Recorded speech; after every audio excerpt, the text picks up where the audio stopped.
Well, hello everyone and welcome back to another Theme Park Obsession video. My name is Dylan and thank you so much for tuning back into the channel. Today's another walk and talk video here in the park. You guys really enjoyed that Magic Key video, and today I wanted to talk about some rumors and speculation being stirred up about Universal Studios Orlando's newest theme park, Epic Universe. So how about you and I dive right in.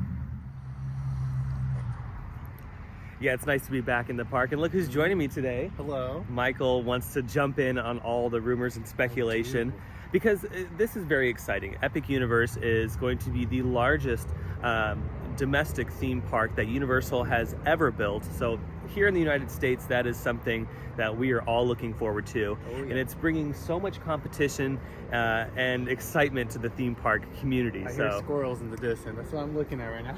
Oh yeah, even the squirrels are excited about Epic Universe. Epic Universe is always fun to talk about because there's always something to talk about with Epic Universe, especially now more than ever because they're actively building the theme park. And they're not just going slow on this, they are moving at a rapid pace to get this theme park open at the latest in 2025. That is their timetable. I personally think that the park is going to be open for soft previews in 2024, summer 2024, late summer 2024, just because of the rate they are building everything. It's going up so quick. And thanks to BioReconstruct on Twitter, he's out in Florida and he flies over the park and he takes these beautiful shots of all the construction. And he also takes great photos of a bunch of other places in Orlando. So be sure to check out his Twitter account for all of those awesome photos and construction updates. But yeah, we can actively see them building this theme park at a record pace, and it's going to be really exciting to see over time, over the next few months, how all of these new attractions and all these new lands are being are shaping up. Now, all of the rumored lands that are going into Epic Universe all seem to be stellar additions, and I think are going to be really, really fun. So all the rumored spaces in the theme park are How to Train Your Dragon. There's going to be a Wizarding World section, then there's a Classic Monsters section, and then there's a Super Nintendo World. So those four main anchors are really going to bring together this overall experience that, like we were saying, or we were very excited for. I mean, this is a big moment in the theme park community and in the industry. We haven't seen a new theme park built from the ground up on this scale since California Adventure, since Islands of Adventure. So it's going to be really fun to watch this over the next few months and over the next couple years. And it's talk about a grand moment when this thing officially opens. Now, out of all the lands in Epic Universe that are rumored to be there, the most anticipated one, at least for the two of us, and I'm sure a massive amount of people, is the classic Universal Monsters land. And lately, in the past couple days, we've been hearing more little like a lot of tidbits and little knocks on the doors, you know, like on what could be possibly happening in the Classic Monsters land.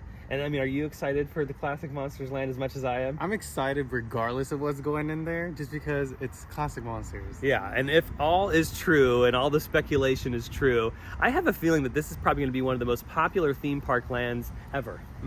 Especially now that the horror community continues to grow, the appreciation for Universal's Classic Monsters continues to grow. I remember the Classic Monsters pretty much saved Universal Studios. If it wasn't for the Classic Monsters, there probably wouldn't be a Universal Studios. The company would have probably failed. So the fact that they're building this land in Universal's newest park is a very good tribute, and I think it's exciting too. Yeah, I mean, it does the monsters justice. So there's been a lot of talk lately on what's going to be happening in the Monsters land, and we can see it from BioReconstruct's photos. Judging from the photos, we can see that there are two main areas that are being constructed as far as attractions are concerned. There is a massive show building being constructed, which I'm assuming will be the main e-ticket attraction. And then there's another section in the land that is being built up, and that is going to be holding what looks to be some sort of roller coaster attraction. And we know this because we see the footings that are being poured out right now, the concrete footings that hold the support beams for Coaster Track. Those are going in right now. So there's at least two attractions in the Classic Universal Monsters land, and there's been a lot of speculation as to what is going to be going into that main building, the main e-ticket attraction. But from what we know so far, based on rumors, speculation, and a bunch of other goodies, that ride is going to be very similar to the Harry Potter and the Forbidden Journey attraction, at least my educated guess. And and same with the other people in the community that are looking at this project very closely. Now, if true, if this is going to be the newest KUKA arm technology, and that's the company that makes that arm, that articulating arm that you go on Harry Potter and the Forbidden Journey, brilliant technology. I mean, taking the technology that they use to build cars and turning it into a theme park attraction is such a good idea. But the newest version of this could be possibly coming to Epic Universe, and that is very exciting because the amount of mobility that attraction has is tremendous. And so the rumors are saying that this is going to be a new version of that, featuring all the classic Universal monsters. But according to Screamscape, their latest report was saying that this is going to be themed to the classic Universal monsters, but the overall story is that this is a tourist attraction because it's based in modern day times now. And as tourists, we're gonna go see the classic monsters or whatever may happen, but something goes wrong and then the monsters escape and all this craziness happens. So if true, that would be pretty exciting and kind of brings this new element. And for a while there, when the rumors were starting, when back in the day when they're like, okay, this is gonna be the classic Universal Monsters land, this is what we're thinking it's going to be. How's this all going to tie in to how it's going to be portrayed to the guests? Well, if the tourist attraction idea is in fact what's going to be happening, then that kind of makes sense, and I get that.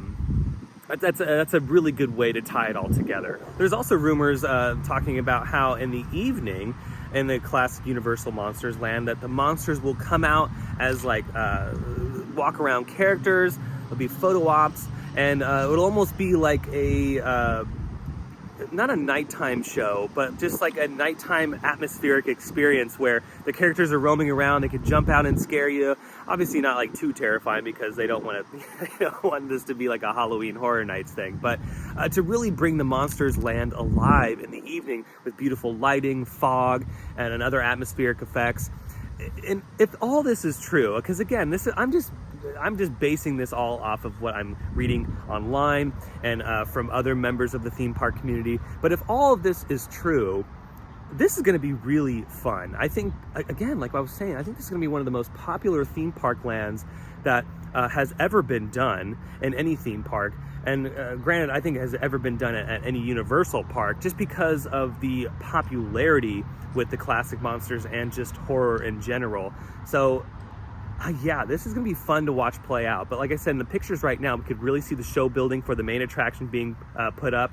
And I gotta say, this show building is very, very large. Like on the scale of Rise of the Resistance at Disneyland and Hollywood Studios, some of the biggest attractions ever built. I mean, this is massive in scale. When you look at some of the photos from BioReconstruct, you can see the cranes inside the show building, and it gives you a sense of scale and how tall the ceiling goes, how big some of the show spaces are going to be.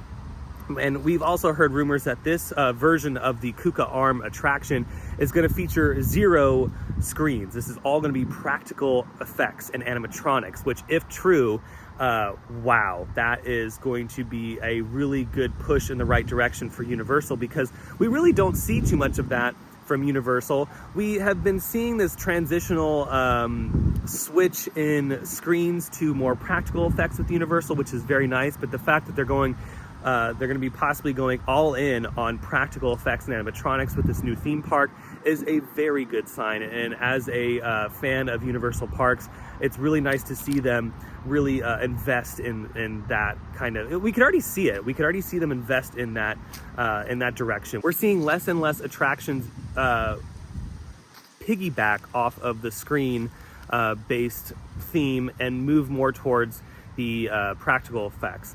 And the screens are still present in some of the Universal's newest attractions, but they're not there as the sole main attraction. They are there to assist some other level of storytelling, like what we're seeing at Disney too. It's funny because I feel like Disney is now doing what Universal was doing back then, and they're more reliant on screen-based attractions. We've seen that with the Spider-Man Web Slingers attraction. So it's it's very interesting that the tables are starting to slowly turn. Not everything that Disney does is all screens, and they do a really good job of mixing practical effects and digital technology. But the fact that Universal is going all in on the practical side of things, we've been seeing this with Super Nintendo World as well, is a very nice thing to see. And with the classic Universal Monsters Land, I feel like that is a very critical aspect to telling a story, because I think if it's practical, that you believe it more. Like, you bring those classic Universal monsters to life. It looks like there's also going to be room in the land for a quick service restaurant and maybe a few other little goodies that we're really not sure of, because again, we're still early in the construction build out.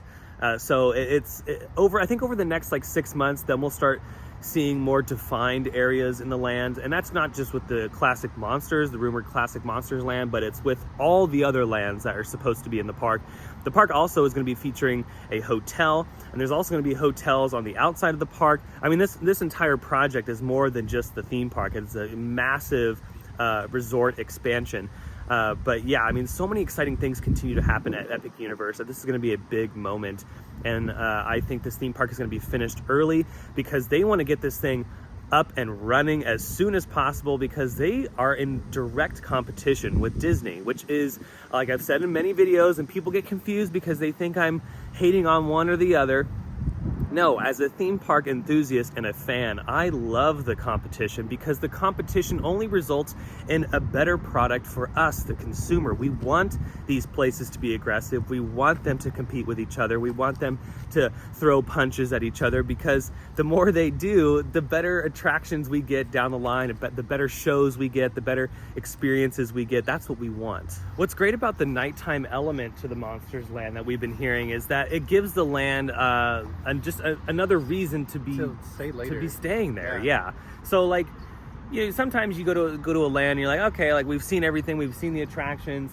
It's probably gonna look cool at night, but let's go check out other areas of the park. But the fact that Universal may be thinking about, okay, well, what else can we do with this space at night? They're monsters, they thrive at sunset, so what can we do? And the fact that there could be some huge possibilities with atmospheric effects, nighttime experiences with the characters, that's such a great idea, because it keeps people in the land, it keeps people spending money in the shops and the restaurants, and obviously it keeps people riding the attractions. So this is what's fun about this entire project, is we obviously see them building all this stuff. We know, we have at least an idea of what they're going to be building, but as far as like those details, they're slowly starting to come out. And if true, I mean, that brings... True, yeah, I feel like all the nighttime like elements that they're adding to it, I feel like that's just going to elevate the land to like another level. Yeah, and I think that's so cool. The overall park, I mean, this park is so exciting. I don't think a lot of people realize that Epic Universe is going to be another game changer in the theme park industry for sure. Especially for Disney, like how you were saying like earlier, it just adds more to the competition and makes Disney want to compete even more. This is a pivotal moment for sure, and we are here for it. Now, I've mentioned that secondary attraction in the rumored Classic Monsters Land will be a roller coaster. Now, track has already been showing up on site at Epic Universe, but we don't know the specifics of the track as far as what ride it's going to be for, because we know that Epic Universe will be hosting multiple roller coasters. We see track for the Donkey Kong roller coaster that's going to be going in. We see track for the rumored How to Train Your Dragon attraction. And then we're seeing some more tracks show up. So yeah, some of that might be for that speculated Classic Monsters roller coaster, which is rumored to be a spinning coaster provided by Mach Attractions. Mach has built really good roller coasters. I've actually been on a couple of their products. There's one at SeaWorld San Diego. It's a Mach launch coaster. They've also done Time Traveler at Silver Dollar City, which is a spinning coaster, which is rumored to be coming to that land. That's going to be the model that they might be using. And if true, that's going to be cool. That's going to be really fun. And we know that they can really theme out the look of the trains, because the Time Traveler trains at Silver Dollar City are gorgeous. So I can only imagine what the Classic Monsters ones are going to look like. So the fact that we have two really exciting attractions possibly coming to that land, the roller coaster and then the big e-ticket dark ride, is really going to anchor that area of the park. And of course, they have room for expansion. I mean, down the road, when we get closer to 2030, and you know, I'm 80 years old, then who knows what the possibilities are going to be with the classic Monsterland and just the entire theme park as a whole, because the rumors continue to get crazier and crazier and crazier, because Epic Universe, I feel like once they're done with the park, just like the rest of Universal's projects, they're not going to stop. I feel like they're going to go right ahead with the park's first expansion, and that's really going to give Disney a run for their money, which again is awesome, because I'm hoping at D23 they announce some exciting projects that may open at the same time as Epic Universe or a couple years after, so there's this continued back and forth battle, the duking out of the biggest theme park companies. So yeah, it's going to be a really fun next few weeks when it comes to D23, and the next few months are going to be really fun to watch Epic Universe continue to evolve, because I think leading up to the holiday season, we're going to see some really good progress being made on all the attractions coming to Epic Universe. But again, if you enjoyed this video, go ahead and hit the thumbs up button. And if you're new to the channel and you love these theme park videos, consider subscribing, because I have a brand new video every single week on a bunch of different topics. I also have an Instagram account. I'll leave that link down below in the description. Be sure to check that out, because I post updates there that I don't normally post here on the YouTube channel. And I'm on Instagram all the time. So yeah, there's the breaking news starts there, and then it trickles over here eventually. But until the next video, I hope you have a beautiful day, morning, evening, whatever it is. And I'll see you next time in the parks. Bye.